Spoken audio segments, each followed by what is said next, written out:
बिस्मिल्लाहिर्रहमानिर्रहीम। अस्सलाम वालेकुम स्टूडेंट्स। अभी हम क्लास 10 का मैथ करेंगे, साइंस ग्रुप का। इसमें हम आज चैप्टर नंबर 12 स्टार्ट करेंगे।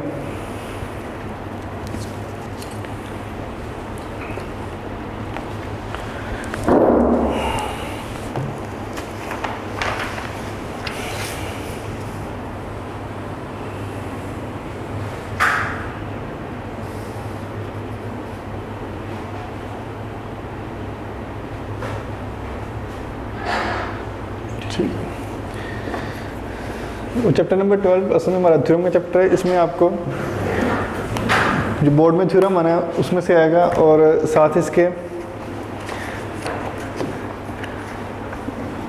जो एमसीक्यूज और मतलब शॉर्ट क्वेश्चन आ सकते हैं। तो आज हम चैप्टर नंबर 12 को स्टार्ट करने से पहले जो है सर्कल की ना कुछ बेसिक जो कंपोनेंट्स हैं उस पर गौर करेंगे पहले।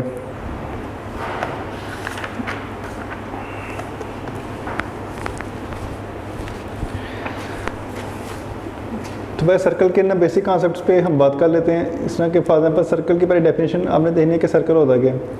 जो आपकी बुक में डेफिनेशन लिखी है उसके अकॉर्डिंग इसमें कह रहा है कि circle is the locus of a moving point P in a plane which is always equidistant from the fix point ओ।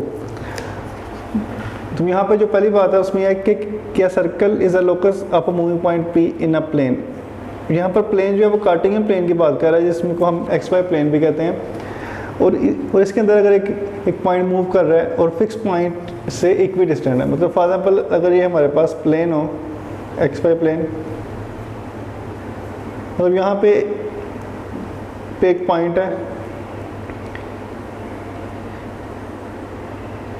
इसका यहाँ से फॉर एग्जांपल ओरिजिन से जो सा डिस्टेंस है वो 4 है। जब ये मतलब पॉइंट मूव करता कर तो यहाँ से एक्स एक्सिस पे आएगा तो यहाँ से जो इसका डिस्टेंस बनेगा वो भी मतलब 4 ही बनेगा। और फिर अगर आप इस पॉइंट को मूव करें दोबारा वाई एक्सिस की तरफ तो ये पॉइंट पी यहाँ से भी 4 ही रहेगा। और इस तरह आप इसको जो से मर्जी एक्सिस पे या मतलब आप प्लेन में इसको किसी भी जगह से मेजर करें, इसका डिस्टेंस ये जो फिक्स पॉइंट ओ से इसका डिस्टेंस हमेशा सेम रहेगा। तो ऐसे जो पॉइंट्स हैं उनको ज्वाइन करने से जो हमारे पास डायग्राम आती है उसको हम कहते हैं सर्कल। और मतलब सेंटर से लेके जो इसके सर्कमफ्रेंस तक डिस्टेंस है वो हमेशा सेम रहता है। और जो इसका फिक्स पॉइंट होगा ओरिजिन या इसके अलावा और भी कोई पॉइंट हो सकता है प्लेन के अंदर, वो आपकी मतलब कंडीशन के मुताबिक होगा। तो उसके मुताबिक ये जो फिक्स पॉइंट है इसको हम सेंटर कहते हैं। और अगर हम एक सर्कल ड्रा करें इस तरह, तो ये सेंटर जो O है इससे लेके जो इसके सर्कमफ्रेंस तक डिस्टेंस है इसको हम बोलते हैं रेडियस। तो पहली बात ये कर लेते हैं कि सर्कमफ्रेंस क्या होता है। जो तो इसके अंदर कह रहा है कि the boundary of a circle is called its circumference. तो जो सर्कल की बाउंड्री होती है या इसको आप पेरीमीटर भी कह सकते हैं, वो असल में सर्कमफ्रेंस होता है। मतलब जो सर्कल की लेंथ है जो आप ड्रा करेंगे एक पॉइंट से लेके दोबारा आपने उसी पॉइंट पे आ जाना, तो जो उसकी लेंथ बनती है इसको हम बोलते हैं सर्कमफ्रेंस। और इसको हम C से रिप्रेजेंट करते हैं और इसका फार्मूला होता है 2πr।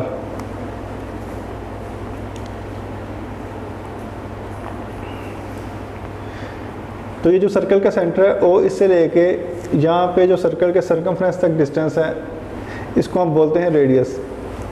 मतलब एक लाइन जो ज्वाइन करती है इसके सेंटर O से लेके इसके सर्कमफ्रेंस तक कोई पॉइंट के साथ। इसमें कह रहा है कि the distance from centre to circumference, ये होगा इसका रेडियस।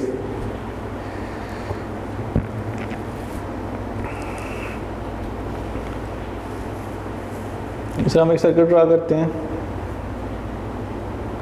ये इसका सेंटर O, ये इसका रेडियस। जो ये एक लाइन सेगमेंट बनता है असल में,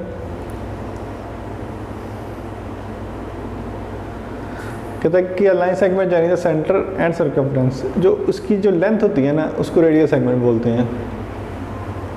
वैसे अगर हम डिस्टेंस की बात करें अगर सिंपल लैंग्वेज में तो उसको हम बोलते हैं कि distance from centre to circumference. तो एक लाइन सेगमेंट की फॉर्म में अगर करें तो line segment joining the centre of the two the circumference, तो ये इस तरह बनता है इसका रेडियस सेगमेंट।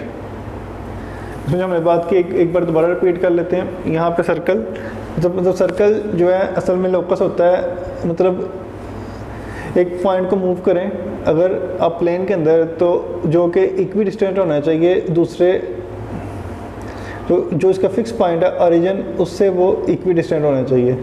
इक्वी डिस्टेंट से मुराद की मतलब बराबर फासले पे, मतलब इस ओरिजिन से लेके जितने भी पॉइंट्स बराबर फासले पे हैं उनको अगर आप ज्वाइन करें तो सर्कल बनेगा। और जो वो फिक्स पॉइंट होगा उसको सर्कल का सेंटर कहेंगे। और जो इसकी बाउंड्री बनती है सर्कल की उसको हम बोलते हैं सर्कमफ्रेंस। कहता है कि boundary of a circle is called circumference. C is equal to 2πr। और रेडियस जो है कह रहा है कि the distance from centre to the circumference, centre से लेके सर्कमफ्रेंस तक जो फासला है उसको हम बोलेंगे रेडियस। कह रहा है कि the line segment joining the centre and circumference, और जो इसका लाइन सेगमेंट जॉइन करता है उसको हम बोलते हैं रेडियल सेगमेंट।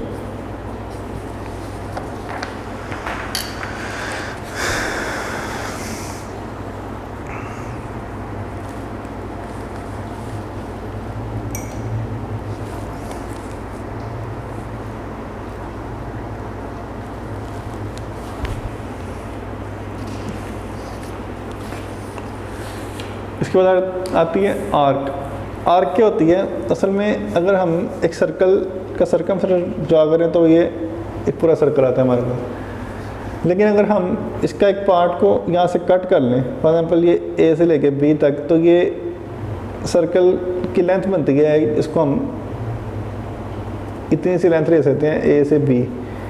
ये असल में एक आर्क है। Arc is the portion of circumference, मतलब सर्कमफ्रेंस का कोई हिस्सा कट करें तो वो हिस्सा जो है वो आर्क कहलाएगा। मतलब अगर तो वो सर्कल मतलब पूरा है तो वो सर्कमफ्रेंस है, लेकिन अगर उसका कोई पार्ट कट कर लिया आपने तो वो आर्क कहलाता है। तो अगर आप देखेंगे आर्क ए बी और एक आर्क बन रही है ए सी बी, ये जो यहाँ से लेके यहाँ तक है, मतलब एक आर्क बन रही है ऐसे, ए ये पॉइंट सी और ये बी, इसको आप आर्क ए बी कह सकते हैं। और ये आर्क ए सी बी, यहाँ पे दो आर्क्स बन रही हैं। ये भी देखें सर्कमफ्रेंस का हिस्सा है जो हमने कट किया, और ये भी सर्कमफ्रेंस का पार्ट है। लेकिन एक बात नोट कर सकते हैं कि ये सेमी सर्कल से थोड़ी सी कम है। अगर जो आर्क सेमी सर्कल से थोड़ी कम हो उसको हम बोलते हैं माइनर आर्क।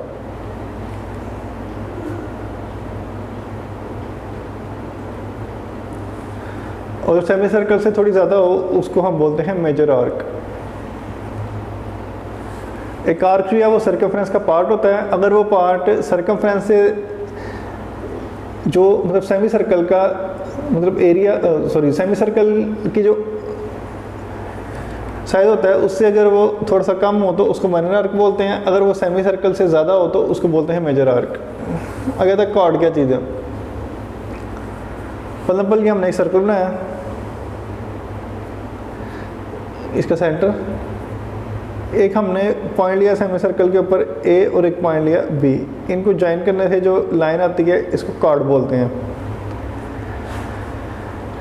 ये इस तरह भी बन सकता है, फॉर एग्जाम्पल एक पॉइंट सी लिया एक पॉइंट डी, इस तरह भी आ सकता है। कहता है कि line segment joining the any two points on the circumference, मतलब एक लाइन सेगमेंट जो कि सर्कमफ्रेंस के ऊपर कोई से दो पॉइंट्स को ज्वाइन करने से बनता है।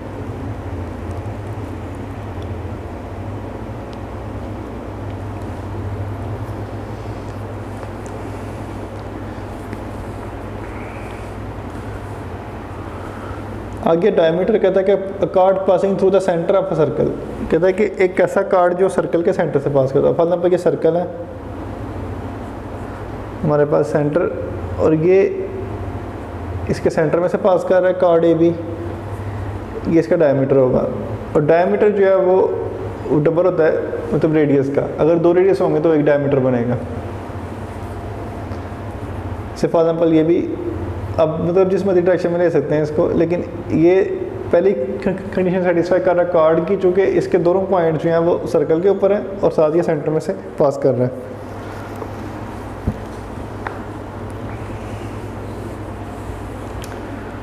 उसके बाद है सेगमेंट। कहता है कि segment is the portion of circle bounded by an arc and the corresponding chord. कहता है कि सेगमेंट एक सर्कल का पोर्शन होता है जो कि मतलब बाउंड करता है आर्क को और साथ उसकी के कारस्पॉन्डिंग कार्ड को। मतलब कहने से मुराद है कि फॉर एग्जाम्पल ये हमारे पास एक सर्कल है, इसमें ये हम एक कार्ड को ड्रा करते हैं, फॉर एग्जाम्पल यहाँ से लेके यहाँ तक एक कार्ड ए बी। अब देखें ये ए बी आर्क भी है और एक कार्ड जो है इसकी लेंथ भी ए बी। कहते हैं segment is a portion of circle bounded by an arc, जिस तरह ये arc A B and a corresponding chord उसका कार्ड। तो इस तरह ये सेगमेंट बनेगा ये सारा।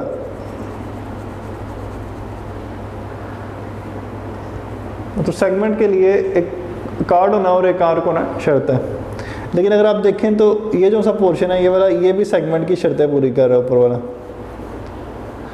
लेकिन यहाँ से आप देख सकते हैं कि इसका साइज सेमी सर्कल से कम है, तो इसको बोलते हैं हम मतलब माइनर सेगमेंट, और इसका सेमी सर्कल से ज़्यादा है तो इसको हम बोलेंगे मेजर सेगमेंट।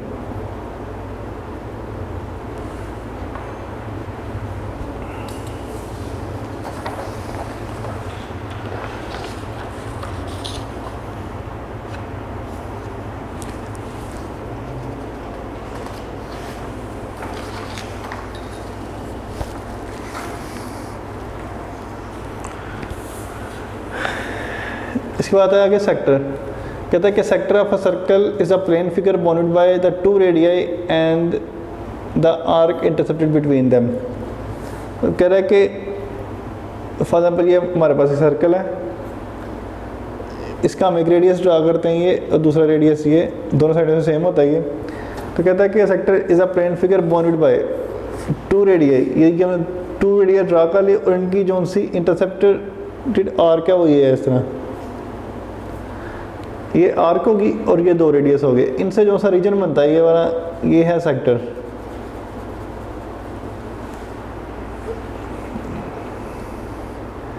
तो इस तरह हमने पढ़ा था कि सेगमेंट जो है वो उसमें एक कार्ड चलता है और साथ उसके आर्क होती है।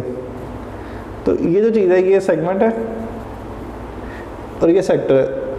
सेगमेंट के अंदर कार्ड और आर्क है, इसके अंदर दो रेडियस और आर्क है। तो इन दोनों का ये डिफरेंस है। आगे से अगर हम दे सकते हैं कि सेगमेंट के भी दो पार्ट्स होते हैं, दो टाइप्स, जिस तरह आप कह सकते हैं इस तरह एक ही सेगमेंट हमने बनाया है, इसका जो एरिया कवर हो रहा है वो सेमी सर्कल से कम है, इसलिए इसको हम बोलेंगे माइनर सेगमेंट। और ये जो एरिया यहाँ पे कवर हो रहा है ये सेमी सर्कल से ज़्यादा है, इसलिए हम इसको बोल सकते हैं मेजर सेक्टर।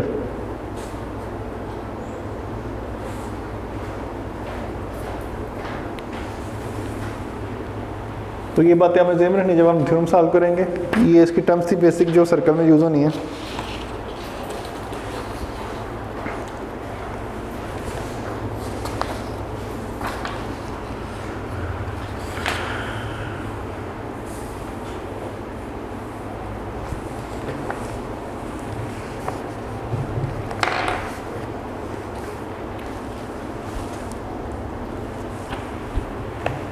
अब ये हमारा थ्योरम नंबर 1 है चैप्टर नंबर 12 का। इसके बाद स्टेटमेंट पे गौर करते हैं। इसमें कह रहा है कि the measure of a central angle of a minor arc, ये अगर उस माइनर आर्क है एक AC, और इसका जो सा सेंटर से एंगल बनता है उसको सेंट्रल एंगल बोलते हैं। इस तरह एंगल AOC जो है ये सेंटर से बन रहा है, इसलिए इसको हम बोलेंगे सेंट्रल एंगल। कह रहा है कि the measure of central angle of the minor arc of a circle is double that of the angle subtended by corresponding major arc. इसमें कह रहा है कि जो सा एंगल बन रहा है हमारी मतलब माइनर आर्क का सेंटर से, वो उस एंगल से डबल होगा जो उस आर्क का एंगल बन रहा है तो मेजर आर्क से। अब ये हमारे पास जो सी माइनर आर्क है वो AC है और जो सी मेजर आर्क है वो ABC है। तो जो इसके साथ आर्क से एंगल बन रहा है वो ABC और ये वाला एंगल AOC। इसका मतलब ये है कि ये वाला जो एंगल है AOC वो डबल होगा ABC से। ये बात हमने प्रूव करनी है। तो अब देखते हैं कि यहाँ पे ना सबसे पहले हमारे पास गिवन इंफॉर्मेशन क्या है। सबसे पहले तो हमारी आर्क जो है वो AC है। तो हम लिख सकते हैं कि AC is an arc of a circle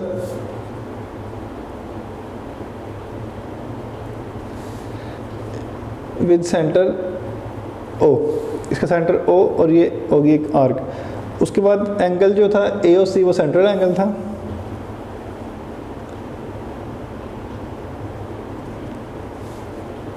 angle A O C is central angle. इसको हम सेंट्रल एंगल इसलिए बोलते हैं कि ये एंगल जो है सेंटर से बनता है, तो सर्कल के अंदर जो एंगल सेंटर से बनेगा उसको हम सेंट्रल एंगल बोलेंगे।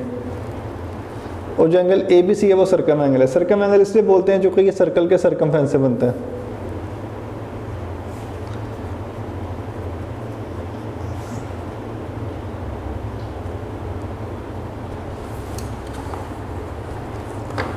अब बात हमने प्रूव क्या करनी है, प्रूव हमने ये करना था कि जो सा सेंट्रल एंगल है वो कॉरस्पॉन्डिंग मेजर आर्क वाले एंगल से डबल होगा।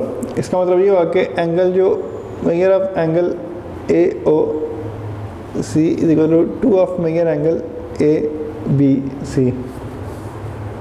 तब यहाँ पे ये बात थी कि सेंट्रल एंगल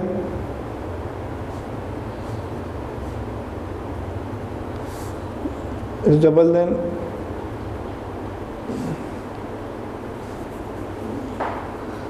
circum angle।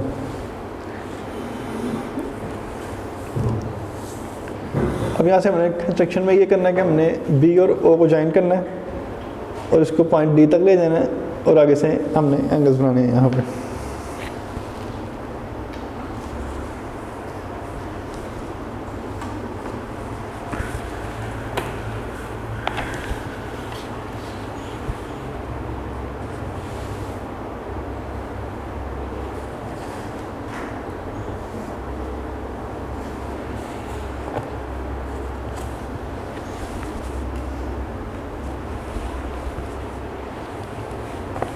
तो जो इसके सेकंड स्टेप है वो पहले देखिए कि हमने पहले ज्वाइन किया बी को ओ के साथ और इसको डी तक ले गए और साथ हमने इन एंगल्स के नाम रख लेने हैं।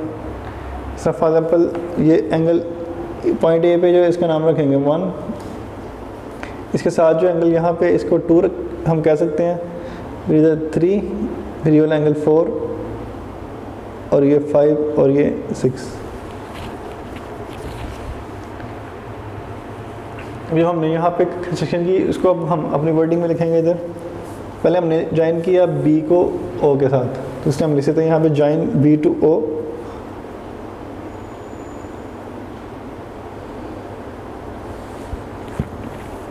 ओ के साथ ज्वाइन करने के बाद हमने इसको जो है डी तक प्रोड्यूस किया and produce it to meet the circle at D.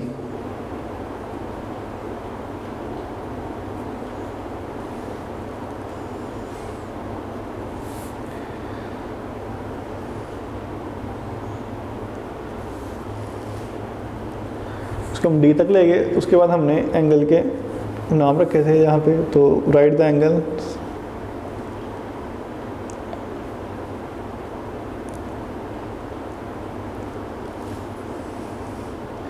One, angle 2, 3, 4, 5 and 6 as shown in the figure।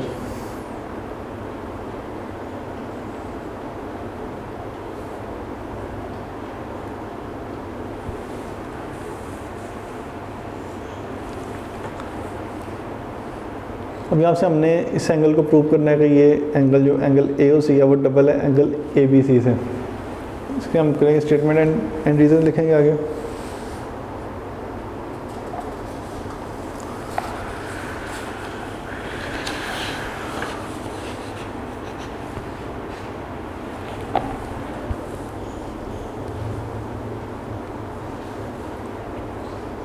सबसे पहले अगर हम ट्रायंगल की बात करें, ट्रायंगल ओ ए बी की, तो ट्रायंगल बनते हैं ये वाली ओ A B.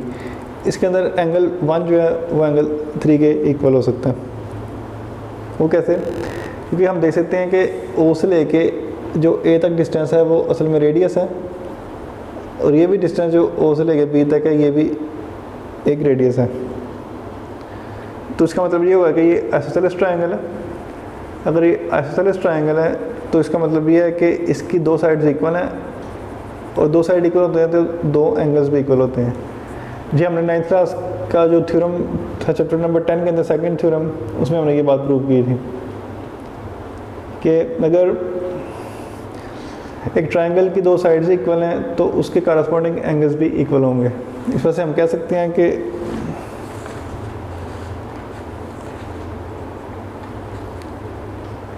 Major angle 1 equal है मेजर एंगल 3 के।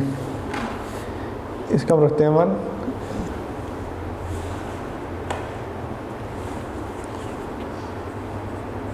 के angle opposite to equal sides of triangle A O B.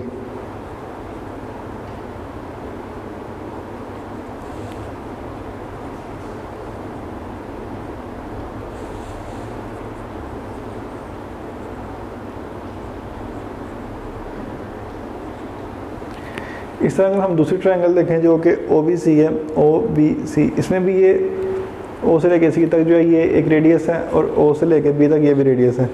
अगर ये दोनों रेडियस हैं तो इसका मतलब है कि ये दोनों साइड सेम है। अगर साइड सेम है तो उनके जो मतलब करस्पॉन्डिंग एंगल है वो भी सेम होंगे। एंड मेजर एंगल 2 जो है वो फिर इक्वल होगा मेजरमेंट ऑफ एंगल 4 के।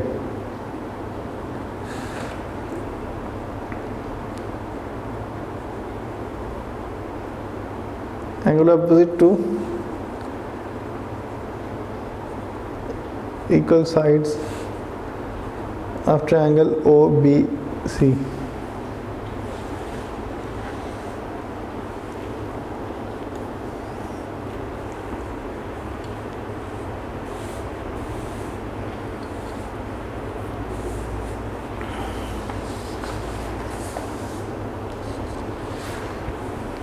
इसके बाद आप ये देख सकते हैं कि फॉर एग्जाम्पल अगर ये एक ट्रायंगल हो आपके सामने,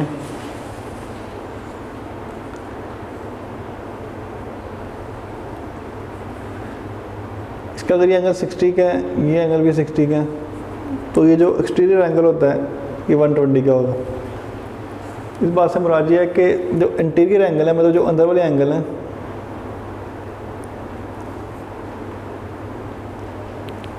इनका जो सम होता है वो इक्वल होता है अपोजिट एक्सटीरियर एंगल के।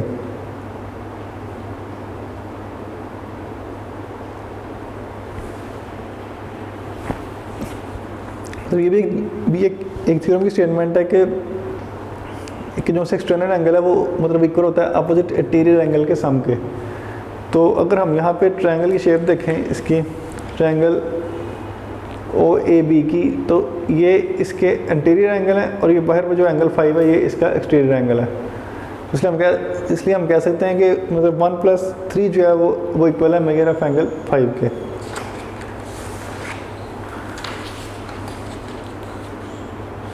तो यहाँ पे हम लिख सकते हैं कि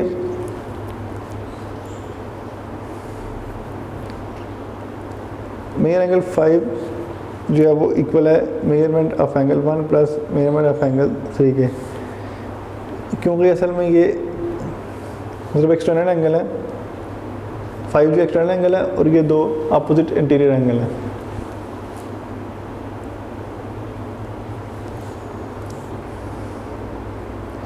external angle is the sum of internal opposite angle.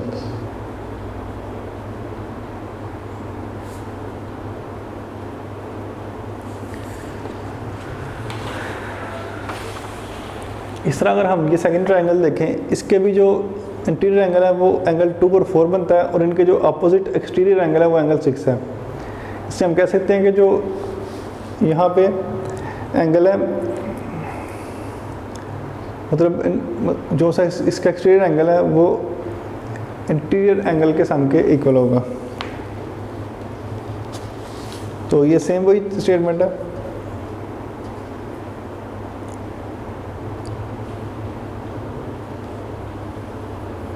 हम कहते हैं सिमिलरली मेरा एंगल 6 जो है वो एंगल 2 और 4 को ऐड करने से आएगा।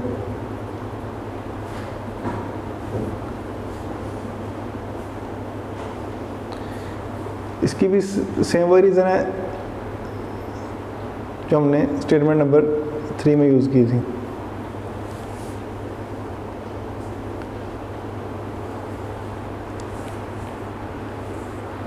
उसके बाद आप देखिए यहाँ पे जो यहाँ पे हमारे पास स्टेटमेंट नंबर 3 है, इसमें लिखा हुआ है कि मेजर एंगल 5 जो है वो इक्वल है मेजर एंगल 1 और मेजर एंगल 3 के, और जबकि 1 और 3 आपस में इक्वल है।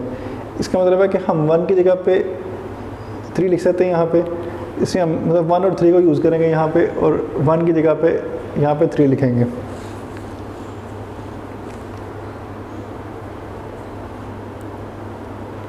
मेजर एंगल 5 इक्वल होगा measure angle 3 plus measure angle 3। क्योंकि ये हमने रिजल्ट यूज़ किया जो कि इक्वेशन नंबर 1 का था, कि हमने इसी स्टेटमेंट के अंदर 1 की जगह पे यहाँ पे 3 लिख दिया, चूँकि 1 जो असल में 3 के इक्वल है। तो जब हम इन दोनों को ऐड करेंगे तो यहाँ पे बनेगा 2 ऑफ मेजर एंगल 3। हमने यहाँ पे स्टेटमेंट नंबर 1 यूज़ किया, स्टेटमेंट नंबर 3 हम कहते हैं बाय यूजिंग 1 एंड 3।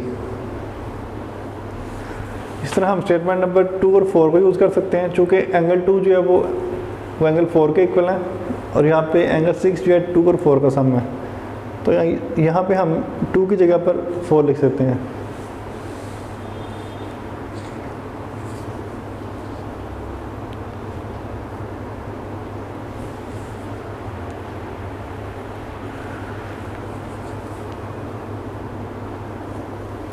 इस तरह फिर मेजर एंगल 6 जो है वो इक्वल होगा एंगल 4, ये हम 2 की जगह पे 4 लिखा, क्योंकि 2 असल में 4 के इक्वल था।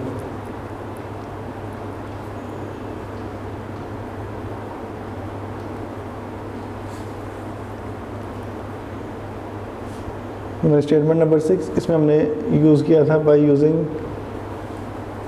2 एंड 4।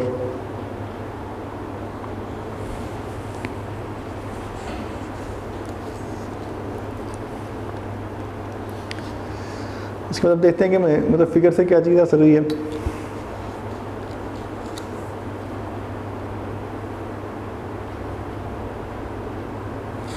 यहाँ पे एंगल 5 था, यहाँ पे 6, यहाँ पे एंगल 3 और यहाँ पे 4।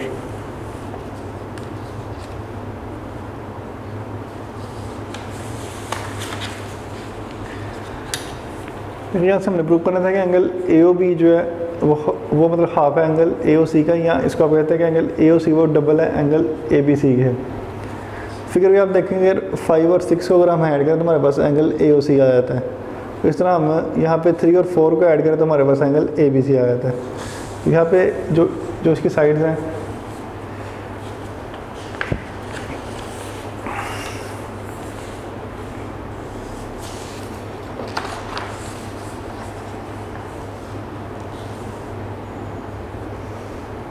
जब देख सकते हैं 5 और 6, ये आपके पास 5 और ये 6, इन दोनों को ऐड करें तो पूरा एंगल AOB आता है जो हमने प्रूव करना था। और इस तरह इस साइड को अगर ऐड करें तो ये आता है एंगल 3 और 4, और 3 और 4 हमारे पास यहाँ पर मौजूद है। इसलिए हम इसको ऐड कर सकते हैं एडिंग द इक्वेशन 5 एंड 6। तो जब हम इनको ऐड करेंगे तो इसकी राइट साइड मतलब राइट साइड में ऐड होगी और लेफ्ट साइड में। तो measure angle 5 plus angle 6 equal to 2 of measure angle 3 plus 2 of measure angle 4।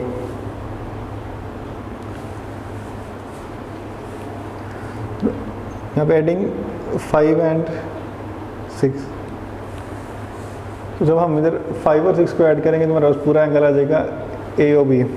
इसलिए यहाँ पे आ जाएगा एंगल AOC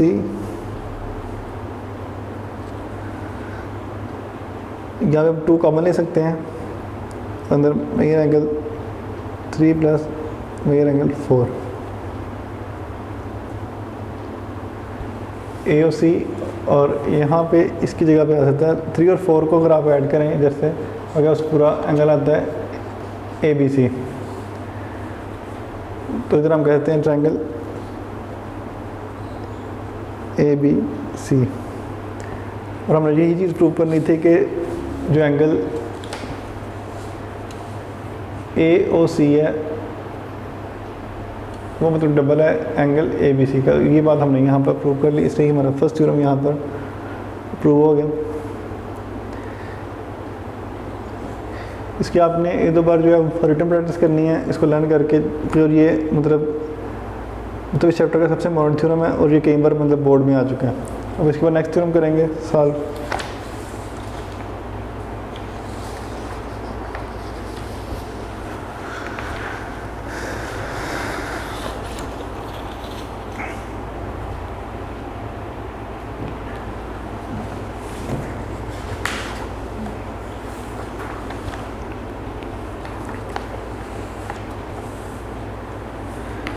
इसके अंदर कह रहा है कि any two angle in the same segment of a circle are equal. मतलब अगर एंगल सेम सेगमेंट में बने सर्कल के तो वो मतलब इक्वल होंगे। अब यहाँ पे असल में आप देख सकते हैं कि ये एक आर्क है AB, ठीक है, और ये इसके मतलब सर्कम एंगल है और ये सेम सेगमेंट में बन रहे हैं। चूँकि यहाँ पे आर्क से अगर हम इसको डिवाइड करें तो ये चीज़ जो बनती है इतना इतना इसका,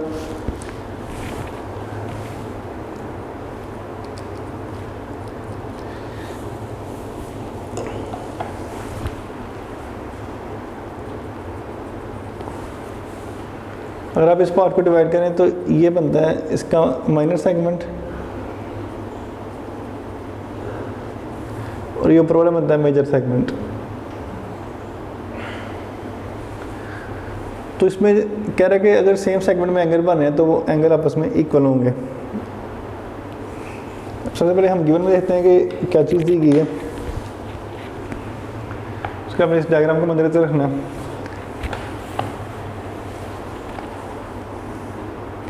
इसमें हमारे पास ये दो एंगल है, एक एंगल ACB है और एक एंगल ADB है, जो कि सेम आर्क AB से बन रहे हैं और सेम सेगमेंट के अंदर है।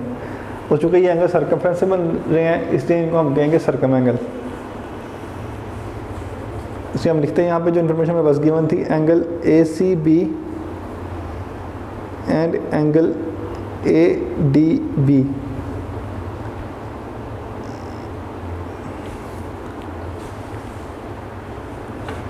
हाँ, तो सर्कम एंगल जो कि ये एंगल दोनों जो है सर्कमफ्रेंस से बन रहे हैं इसे हम सर्कम एंगल कहेंगे।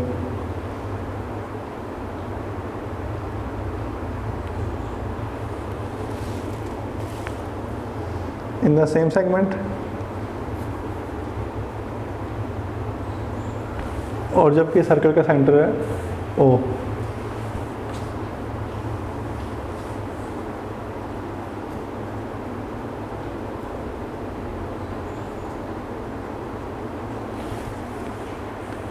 उसके बाद हमने प्रूव करना है कि एंगल जो ACB है वो इक्वल एंगल ADB के। तो मेरा एंगल ACB इक्वल टू मेरा एंगल ADB। अब हम कंस्ट्रक्शन में ये करेंगे, हमने जो कि इससे मतलब थ्योरम नंबर 1 यूज़ करना है, तो उसके अंदर जो चीज़ आती है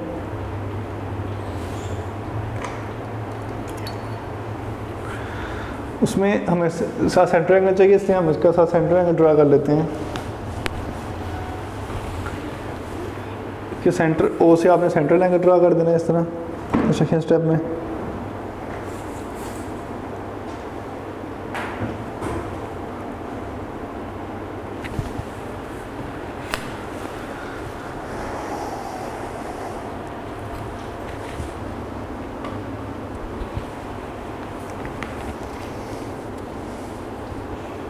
तो हम करेंगे जॉइन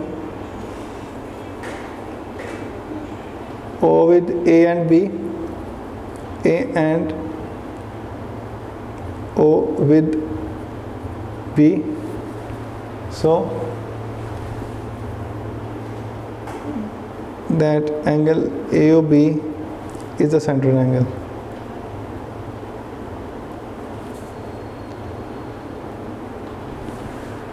यहाँ पे हमने सेंटर एंगल बना लिया।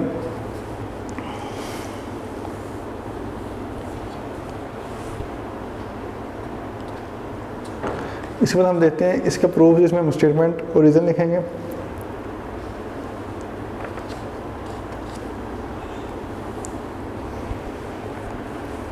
तो पहले हम देखते हैं कि एक आर्क जो यहाँ पे हमारे पास, इसका एंगल क्या बनता है। स्टैंडिंग ऑन सेम आर्क, क्योंकि एक ही आर्क से ये दोनों एंगल बन रहे हैं, ACB और ADB, इस AB से हम बना रहे हैं। इसमें कहते हैं standing on the same arc AB of a circle, angle AOB is a central angle,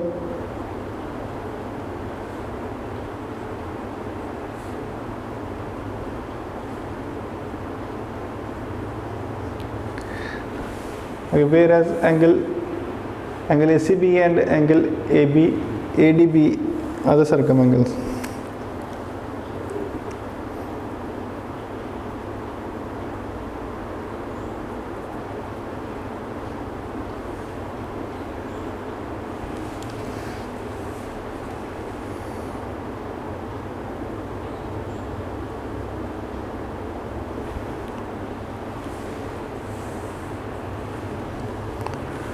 अब जैसे कि हमने थ्योरम नंबर 1 के अंदर पढ़ा था कि जो सेंट्रल एंगल होता है वो डबल होता है सर्कम एंगल से।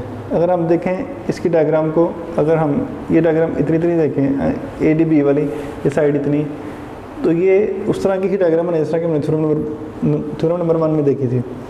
यहाँ पे जो सेंट्रल एंगल है ये वाला, ये मतलब डबल होगा ADB के। इसे हम कह सकते हैं कि मेजर एंगल AOB तो is double of angle ACB के। मतलब ACB और ADB ये एंगल जो है वो एंगल AOB का हाफ है। इस वजह से यहाँ पे हम लिख सकते हैं, इसको हम कह सकते हैं कि सेंट्रल एंगल, इसको हम पैरामीटर नंबर 1 रख लें, central angle is double than corresponding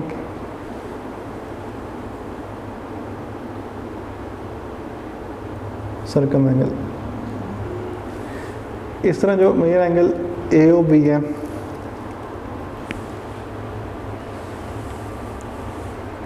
वो जो है डबल होगा ADB से भी।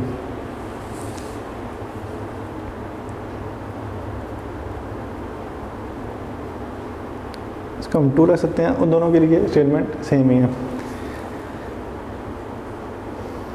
अगर हम इनको, अगर आप यहाँ पे देखें रिजल्ट नंबर 1 और 2 को अगर कंपेयर करें तो ये साइड जो है वो भी AOB के इक्वल है और जो इसकी राइट हैंड साइड है वो भी AOB के इक्वल है।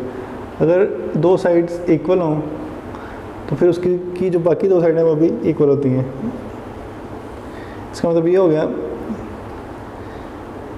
कि 2 of measure angle ACB is equal to 2 of measure angle ADB। ये हम रिजल्ट निकालते हैं फ्रॉम 1 एंड 2, ये से कैंसिल हो जाएगा, इसलिए measure angle ACB measure angle ADB। हमने यही चीज़ जो है वो प्रूव करनी थी इसके अंदर। ये हमारा सेकंड थ्योरम भी जो है वो हो गया प्रूव।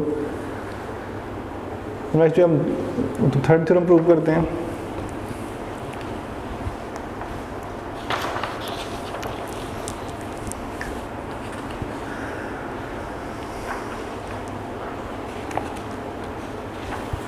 इसके 3 पार्ट्स हैं साथ।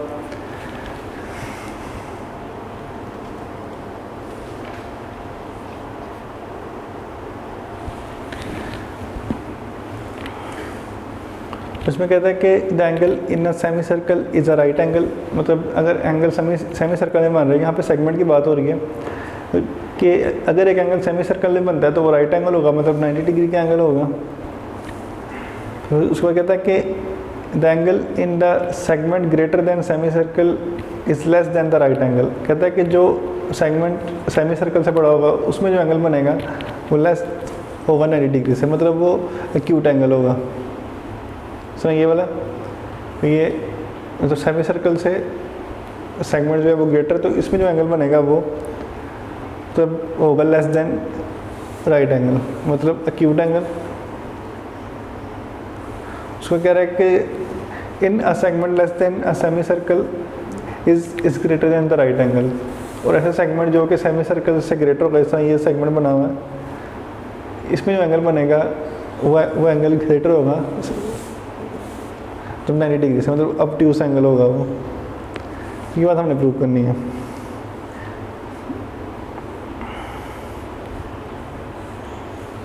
सबसे पहले हम देखते हैं कि इसमें क्या चीज़ गिवन है। ये तीनों डायग्राम में एक ही चीज़ गिवन है, ए बी इनमें कार्ड है, इस तरह यहाँ पे भी ए बी, यहाँ पर भी, और ये लास्ट डायग्राम में भी ए बी कार्ड है एक। तो गिवन में हम लिखते हैं A B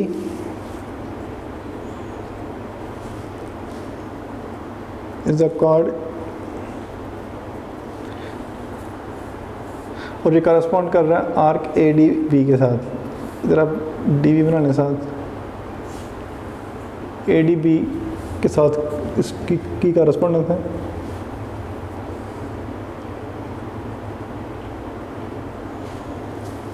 corresponding to an arc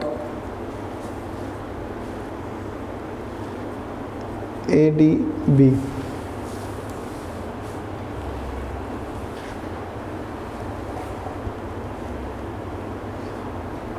और AOB इसका सेंट्रल एंगल है।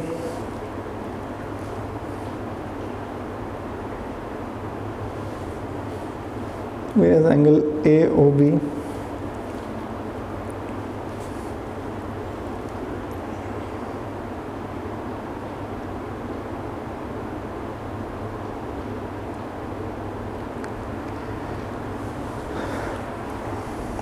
is a central angle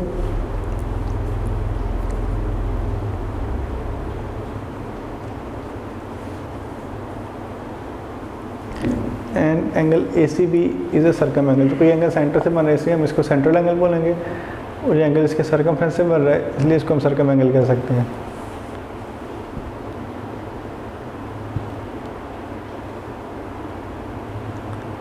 An angle ACB is a circumangle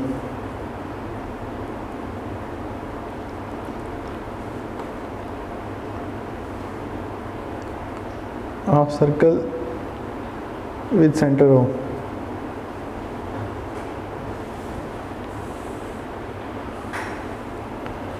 हमने प्रूव क्या करना है, जो इसका मतलब पहला पार्ट है उसमें हमने प्रूव करना था कि एंगल जो है उस सेमी सर्कल के अंदर राइट एंगल होता है, इसलिए हम इसकी जो मतलब फिगर 1 है उसके अकॉर्डिंग लिखेंगे।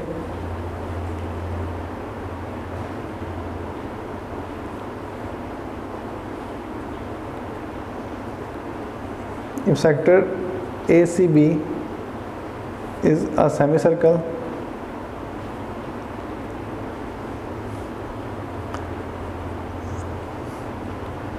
then major angle ACB is equal to 1 right angle। तो यहाँ से जो इसका एंगल आ रहा है एंगल ACB, ये एक राइट एंगल मतलब कि 90 डिग्री के इक्वल होगा। उसी तरह अगर हम फिगर 2 देखें जो इसके सेकंड पार्ट था,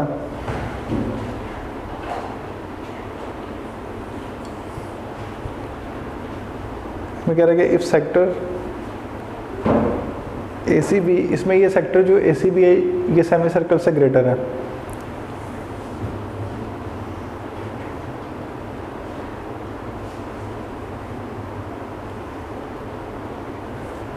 is greater than a semicircle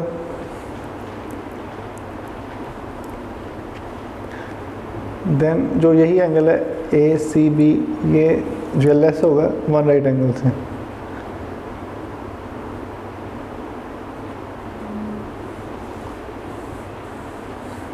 उस तरह ये हमारे पास थर्ड डायग्राम है फिगर 3 के अंदर, अगर ये सेगमेंट उसका ACB हमारे पास आ रहा है, ये सेमी सर्कल से कम है तो इसका एंगल जो है वो ग्रेटर होगा 90 से। तो उसमें हम लिख सकते हैं कि if sector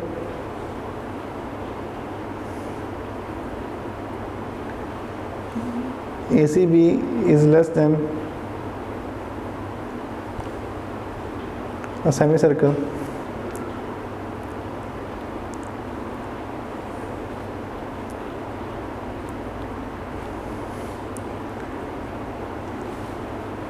the measure of angle ACB is greater than one right angle। तो ये बात हमें प्रूव करनी है।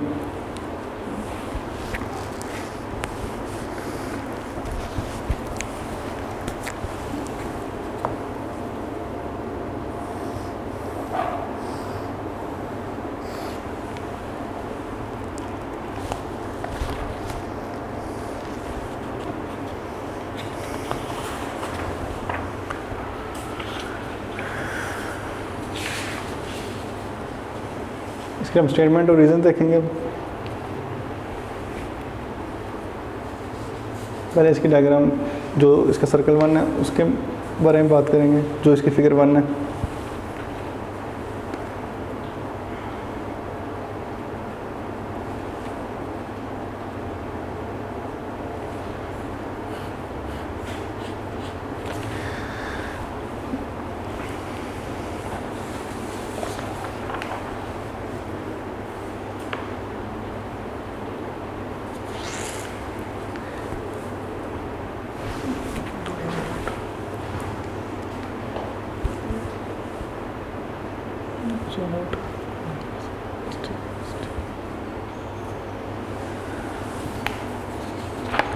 तो यहाँ पे आपके सामने ये तीनों फिगर्स हैं। इसके अंदर आप देख सकते हैं कि मतलब इस सब के अंदर जो मतलब सेगमेंट है वो ए बी है, और ये जो ए ओ बी इसका डायमीटर है, और जो साथ एंगल बन रहा है वो angle A O B central angle है, और जो यहाँ पर ए सी बी है वो इसका सर्कम एंगल है। इन तीनों फिगर में ये चीज़ें सेम है। इसके हम इन तीनों फिगर्स के अकॉर्डिंग हम इसको सॉल्व करते हैं।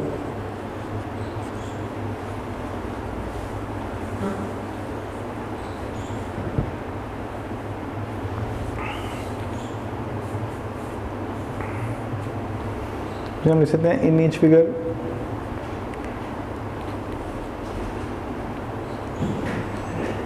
A B is the chord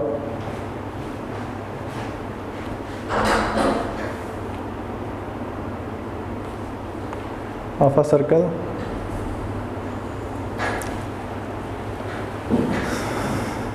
with center O।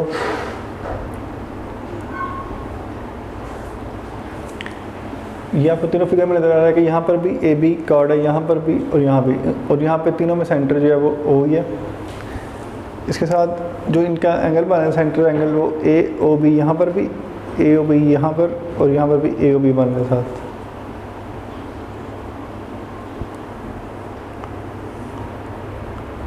Angle AOB is a central angle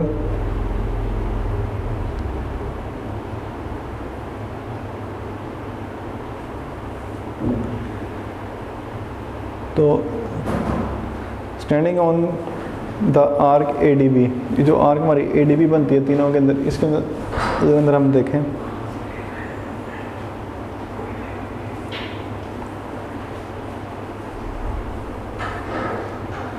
arc ADB whereas ACB जो है इन तीनों डायग्राम के अंदर इसका सर्कम एंगल है। यहाँ पर भी ACB, यहाँ पर भी ACB और यहाँ पर भी।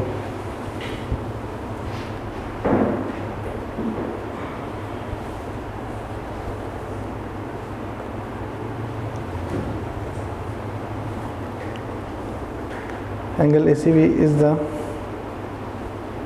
Circum angle.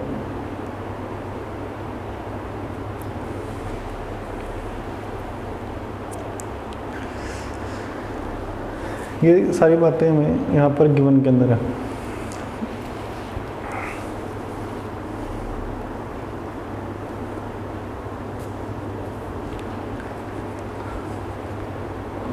और यहाँ पे हम कह सकते हैं कि तीनों डायग्राम्स के अंदर जो एंगल AOB है वो डबल होगा एंगल ACB के,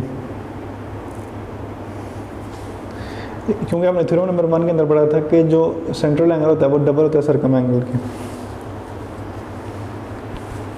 तो यहाँ पे हम लिख सकते हैं such that angle AOB is equal to 2 of measure angle ACB। ये इसकी जो कि central angle is double than corresponding circum angle.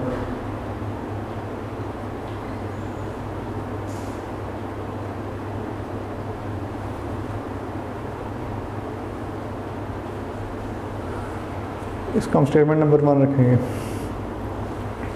अब हम इसकी फिगर 1 देखते हैं कि इसकी फिगर 1 में क्या चीज़ गिवन है।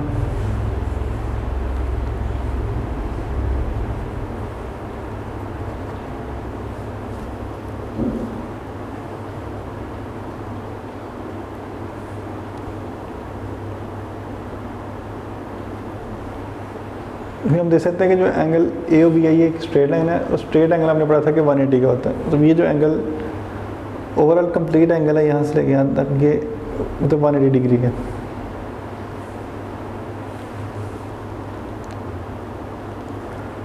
मतलब measure of angle AOB equal to 180 degree.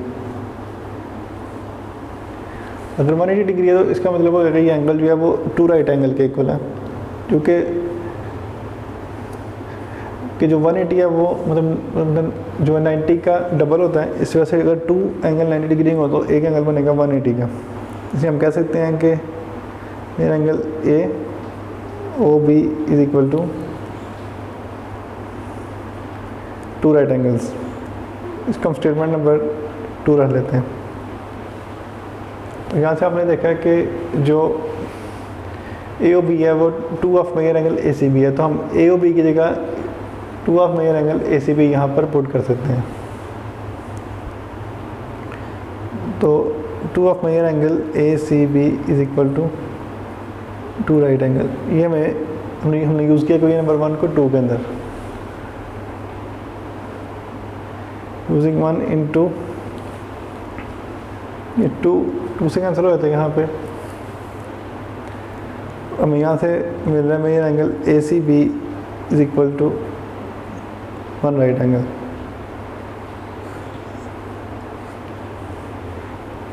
यहाँ पे हमारा मतलब जो इसका फर्स्ट पार्ट है वो मतलब प्रूव हो गया।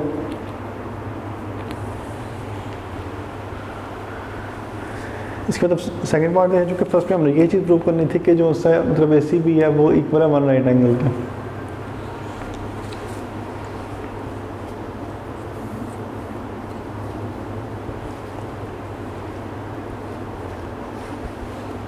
इसकी सेकंड डायग्राम देखते हैं जो इसकी फिगर 2 है।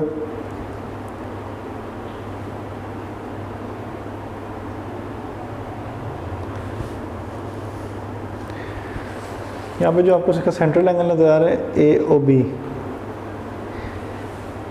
ये आपको 180 से कम नज़र आ रहा है, जो कि ये मतलब ऑब्ट्यूस एंगल है मतलब बेसिकली।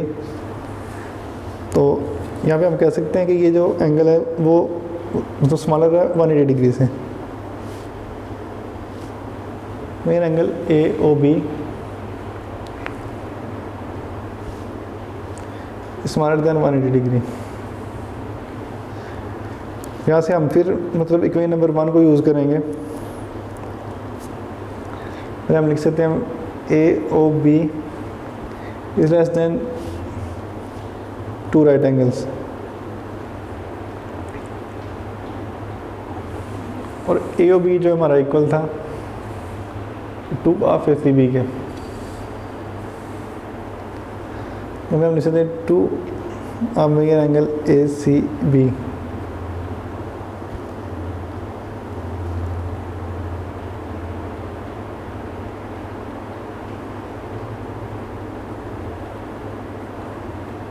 इससे कैंसिल हो गया तो measure angle ACB is less than 1 right angle.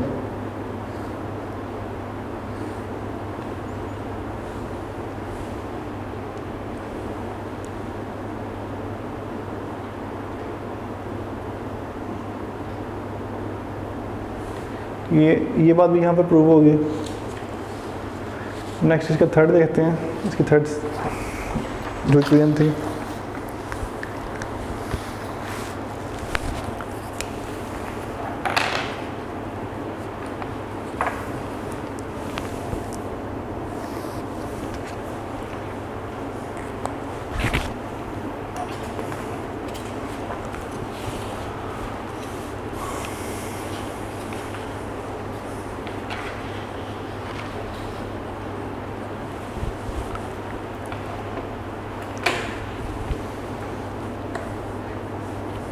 Figure 3 यहाँ पे देखें कि जो एंगल बन रहा है, जो सेंट्रल एंगल है वो आपको लग रहा है यहाँ पर रिफ्लेक्स एंगल,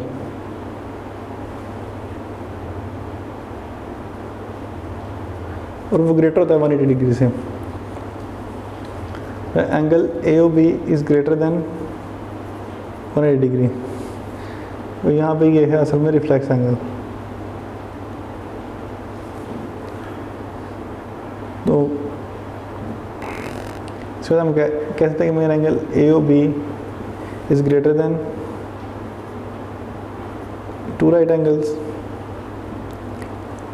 हम AOB की वैल्यू जब अगेन पुट करेंगे, जो हमने यहाँ पे देखी थी, जो कि इक्वल थी 2 ऑफ मेरे एंगल ACB के,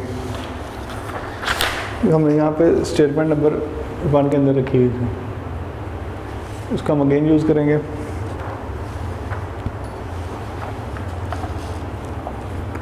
AOB की जगह लिखेंगे ACB, 2 of measure angle ACB, और ये ग्रेटर है 2 राइट एंगल्स, जैसे कि यूजिंग 1।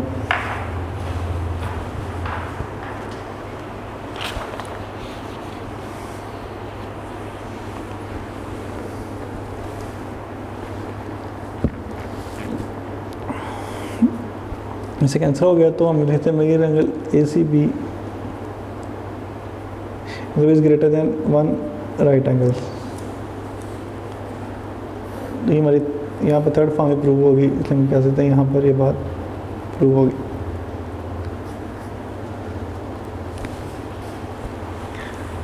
अब आगे जो है इस थ्योरम की मतलब कोरोलरी है, उसके अंदर मतलब कोरोलरी से मुताबिक होती है, मतलब एक ज़मनी नतीजा कि जो एक हम थ्योरम की स्टेटमेंट से अगली स्टेटमेंट निकाल सकते हैं। जो इसमें कह रहा है कि the angle subtended by an arc at the circumference are equal.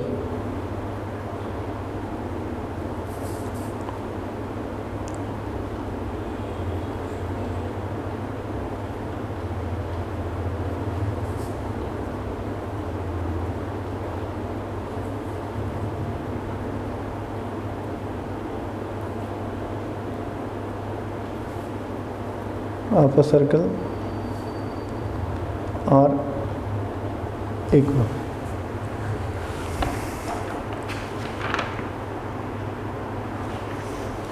इसका मतलब यह है कि अगर फॉर एग्जाम्पल यहाँ पे हमारे पास सर्कल है, इधर से जो एक आर्क बन रही है फॉर एग्जाम्पल AB, इससे जो एंगल यहाँ से बन रहा है ACB वो इक्वल होगा एंगल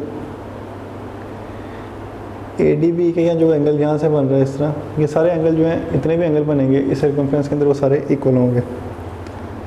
और अगर सेम सेगमेंट में बन रहे हैं, फॉर एग्जाम्पल ये हमारे पास एक सर्कल है जिसका ये सेगमेंट है, इधर से जो एंगल इस तरह बन रहा होगा, एंगल इक्वल होगा इस एंगल के, और ये एंगल इक्वल है इस तरह। मतलब एक सेगमेंट में हमारे पास मतलब जितने भी एंगल बनेंगे वो सारे इक्वल होंगे। तो ये कोरोलरी 1 में हमने आर्क्स के एंगल इक्वल होने की बात की है, और कोरोलरी 2 के अंदर हमने इसके जो है सेगमेंट के एंगल इक्वल होने की बात की है।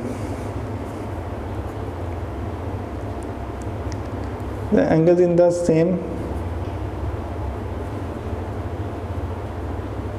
segments of a circle are congruent.